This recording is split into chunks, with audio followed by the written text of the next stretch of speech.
Alaga gorenya turtu yu.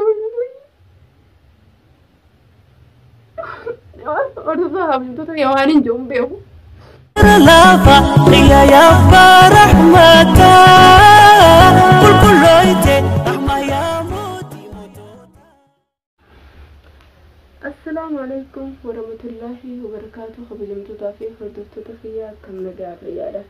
Jirtanii bakka jiraattan isin jechaa bakka jirtanitti nageenyi rabbii isin haa ga'u isin jaa. Arraan tana haazaan maaliif battee maalii jechuun hin oolamu.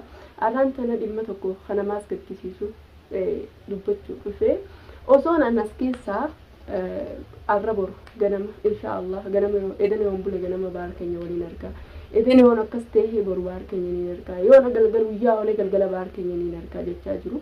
Miti sanaa keessa silaatee sanaa keessa bakki inni jiru baasee fiduun natti ulfaatu jechuudha. Arra baar keenya kunoo bakka fagoo jira.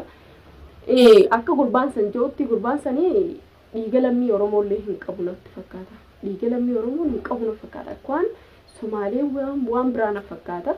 Ha'amsi haa ta'u je'e daraa akka waan qaadhimaa daraartutti kuma dooraa kuma sadi baasee je'e kuma dooraa kuma sadeen kiyya atiif fuudhee dooraa kuma sadeen kiyya naa kafale je'e lubbu dhiibatu jira. Miciyyoon ta'arraan tana baharuu manasaa wallaalchistee jireenya isaa dhamaastee akka inni ol ka'ee hin dhaabbanne miila tokkoon tagoote daraartuudha jechuudha.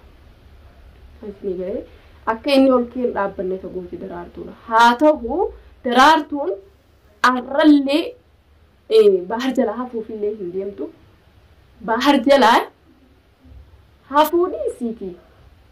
Ammaa jeessi hima waan hin jeessi himuu qabu. Daraartuun akkuma beektanii hafu jalaa dhaabbachuu hin deemtu jechuudha waa'ee baharii. Akka inni lubbuun baatutti godhuu deemti. Isni galee hayyee birraa fi nurratti obboleeyyan kiyya isiniitu nurratti dhiyaata. Obboleessa kiyya akka waan obboleessa keessanii tokkotti naaf laalaadha. Bakka jiru sanii naa baasaadha. Saniifuu obboleessa kiyya hordofaa kabajamtoota kiyya waa'ee obboleessaa ni beektan. Obboleessi hagam takka akka garaa nama nyaata. Obboleessi hagam takka akka qaawni isaa sibbanaa ta'u ni beekta. Ni beektan jedhetii yaada. Saniifuu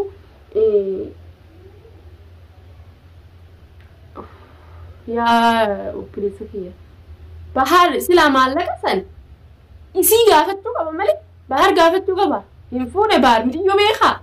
Ifii waan san cufa raawwatte. Siin fuudha jeen siin jaaladheellee je'oon waliin ja'an. Garuu ifiifi gocha san bololtuun baalagummaa siitiin gocha san raawwatte hoo akkuma raawwatteetti gurbaatu kana na godhe anaatu kana godhe malee gurbaa inni nan tu'ine natti hin taphanne akka tokko nan goone jettee maaf baariirraan dubbatin jaalalli kana jaalala jechuun nama jaalatu tokko bar miidhuu dhiisiiti akka rifeensi isaa fiinxa takka irraa cabuun feetu rifeensi fiinxa tokko akka irraa bu'uun feetu. Hanqa rifeensi irraa cabullee hin obsitu nama jaalatu tokko. Sanduuba arraan tana tumaa akka bahar godhu jiran ka'uma ijaan agartu. Akkami garaan isii ta'a. Akkami obsite. Nama jaalatu kana jalaa akkami obsite. Hayyee haafeetullee obsitu. Anammaan himin. Bakka inni jiru quba qabaatte anammaan himin. Daraartu obboleettiiti rabbii kee sodaadhu. Obboleessa kiyya namni kuni. Niin barbaadadha obboleessa kiyya natti himi ijumaanii nuguta akka arga obboleessa kiyya jeen fuula keessan duratti daraartuu fi ana halqa harkaan walitti fiinu sanitti argitan gaafadheen ture. Eessaa ilmaa jaartii isaa fuudhee malee dhaageessaa nama itti bittee ammaasillee akkana godhuun isii kun waan namarraa eegamu miti.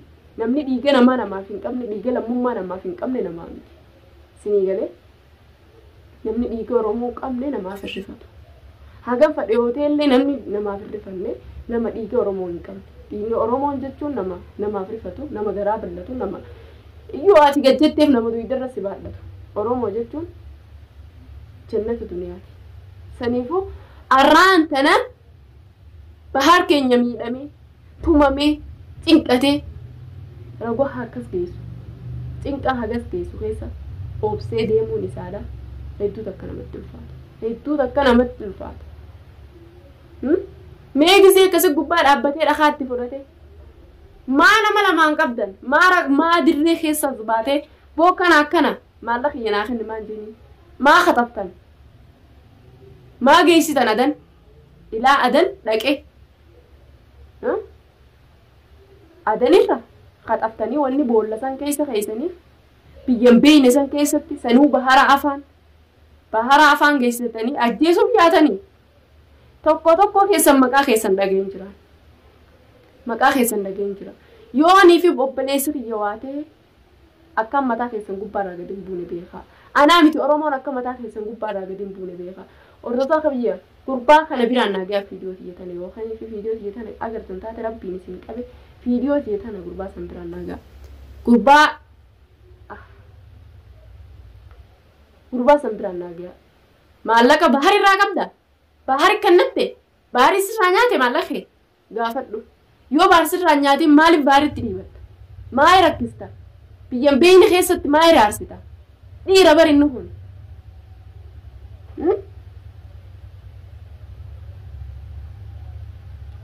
yaaboo arra mataan nafan fichiruuf deema rakkoo akka hagas geessu giseen obboleessa kiyya irra rakkoo hagas geessu giseen ilmummaan namaa akkasitti obboleessa kiyya rasaasaafuu gadi hin jenne obboleessa kiyya ka waan fadheef hin miidhamne waan fadheef harkan kannine bishaan baara san keessa kaayanii akkas godhan garaana nyaate anaa miti alagaa gora nyaata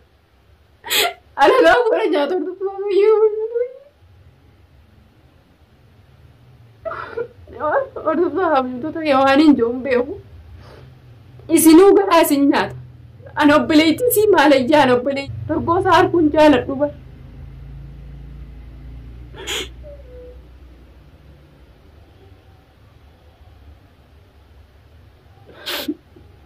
okay haa ta'u wanni ta'e hundi haa ta'u dhiiraan rakkoo keessa seena dhiirri akka fedhe ta'ullee xiqquma miidhamti malee rakkoo keessaa boonsiin oolamu garuu ati siifi daraartuun boolla qotadhaa boolla seenaa guyyaa waa xiqqoof hatta daraartuullee hin dhabe eessa akka jirtu barbaadeet hin dhabe bilbila seena elaan kaastu namarraa hin fudhadde naqama seenanii yoon bilbile fatee irraan fudhadde yoon bilbile na jiraan kaastu garuu ammoo yoo obboleessi kiyya waate feetan na jaaladha lammiitii feetan na jibbaa yoo obboleessi kiyya miidhaan irra akkaan mataasii gubbaarra gadi hin ragaa qabdan haafisa ammaa micoota rakkana gootillee akkan jennillee ragaa qabdan ragaan isin qabdan kan fiidiyoo isiin dogoggora isiin baarirra raawwatte ragaa ta'uu danda'a yoo naafisii waliin buunee hattaan isii miidhee isiillee na miite maaliif jecha akkana ol godhan jechuun keessan hin oolamu wanni akkana ol godhuuf wanni niin anisii dhiisuuf hin teenye waa'ee obboleessa kiyyaati saniifuu yoo bakka isiin jirtu beeytan namni bakka isiin jirtu beeytan nurra isiniitu nama beeka hordoftoota hojjettoota isiniin nurra waa beeka bakka isiin jirtu biliis rabbii keessanitti isin qabe hukkuma takkaan gaafuma takka gaafadha isin akka obboleessa dhiiraati wajjin dhalatte akka isin obboleessa dhiiraati wajjin dhalatte hin gaafiituma takkitti tanaan isii gaafadha akkuma isin obboleessa dhiiraati wajjin dhalatte saniifuu naafi maan isin jaartu ta'a hojjettoota kiyya maal gaafatta wanni hin gaafadhu eessa akka jiru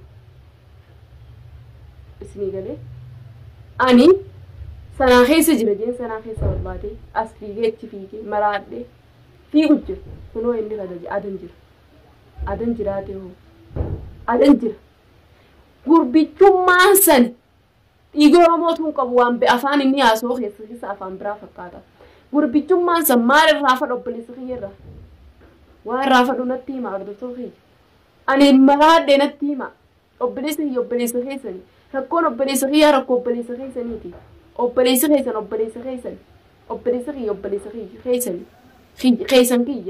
obboleessa jechuun kiyyaasi keessaniis ilmi dhiiraa tokko waa meeqa namaa ta'a saniif hordoftoota kiyya bahararree obboleessa isinii ta'e wanni isinitti xiqqaatu wanni isinitti hir'isu tokko hin jiru rakkuma isaati ta'e inni isinitti himata rakkoo isaa ta'e yoo wajjin milanne lammummaa jechuun maali yoo sagaleen taaneef sagalee taaf obboleessa kiyya rakkoo keessa jira obboleessi kiyya rakkoo ajaa'ibaa keessa jira miidhaa namni miidhamne keessa miidhamu jira bahara jechuun nama meeqaa itti dhumu jira bahara nama meeqaa afaan qabanii ashaganii itti haru jiran oromoon silaanii fi baharri dubbate sila bahara qurxummiin bahara afaan qabaattee ka dubbattu taate arraan tana afaan oromootiin haasoitti qurxummiin sila afaanin haasoitti oromoo maqaa oromoo yaan qurxummiin wanni gabbatteen bahara keessatti bahara oromoo dhiiga oromootiin foon oromootiin coraa oromootiin san keessa obboleessa kiyya kaanii saniin doorsisaa jiran bahara kana keessatti akkasii goona seejjisee sitti dhabamsiisnee jechuun jiran yaa gurbichaan obboleessa kiyya na duraan tuqin please obboleessa kiyya na duraan tuqin obboleessa kiyya anaaf egartuudha anaaf ijatiyya isaa ijatiyya tana naa bane isaatu lafa tana natti agarsiise rabbii kiyyaa gasitti isaan abdadhee biyya tana keessa jira obboleessa kiyya na duraan tuqina obboleessa kiyya jechuun anaaf kennaa na duraan tuqina saniifuu warreen viidiyoo baay'ee gadhiise agartan viidiyoon itti gadhiifamte agartanii jirtan viidiyoo san jala deemaadhaati laalaadha baara keenya akka keessa jiru baara akka godhu jiran baara afaan geessanii obboleessa kiyya akka godhu jiran doonii saniin fuudhanii baara darbamu akkam godhanii ilaa arraddan humbaan yoo ni dawwalla jenne bilbilisaa nuun dalagu bilbilisaa cufaadha yoo banaate illee nu jalaan kaasan saniifuu hordoftaa habilirtoota kiyya obboleessa kiyya akkana keessa jira arraan tana mataan nafa hin jiruuf deema arraan tana waan hin keessa jiru takka hin qabu waan hin keessa jiru takka waan hin keessa jiru takka hin qabu obboleessa kiyya nu wajjii barbaada amantaa teessaniin isin qabe warreen amantaa adda addaa qabdan hundi oromoo warri taatan ani amantaa teessaniin isin qabe obboleessa kiyya du'aa inaa godha warreen muslima taatan rabbitti isin qabe obboleessa kiyya du'aa inaa godha rabbi rakkoo tan keessa isaa habaasu jaadu ayna godha rakkoo inni keessa jiru tan furmaata rabbi afidu jaadu ayna godha daraartuu tanallee rabbi nama garaa jiidhee obboleessa kee kana jala haf rabbi si haa godhu jaadu ayna godha yaa hordoftoota kiyya mataan kee na finjiruufte mataan kee na baqaquufte mana dhoofte mee maalin dubbadhu waanin dubbadhu faanin diisoo dollaaleen jira hordoftoota kiyya du'aa ayna godhaadha obboleessa kee saniifuu ani isaaf ji'a sitti ol beeyya malee dhimma kiyyaaf iyyuun fadhu ijji dhimmi kiyya ka duraaniitu naga saniifuu har'aa obboleessa kiyyaa kun baay'ee namatti ulfaata hedduu garaa nama nyaata rakkoo nama hundaati wajji walagda bilis dhiifama naa ta'a obboleessa kiyya naa barbaada warreen aariin qabdan hundi keessanuu bilis dhiifama naa ta'a obboleessa kiyya naa barbaada obboleessa kiyya hedduu garaa na balleessu Rogo ini juru keessa jiru sangisee narkee hedduu garaa na nyaatu jira obboleessa qabda namaana obboleessa kiyya du'aa inaa godha akkuma obboleessa keessanii ilaala obboleessa kiyya du'aa inaa godha rabbiin isin qabe rabbii keessanitti isin qabe hordoftoota kiyya har'a haasa'uu illee danda'u bilis dhiifama na taataadha nagaan naa tura assalaamu alaykum warahmatullahi wabarakaatuh garuu obboleessa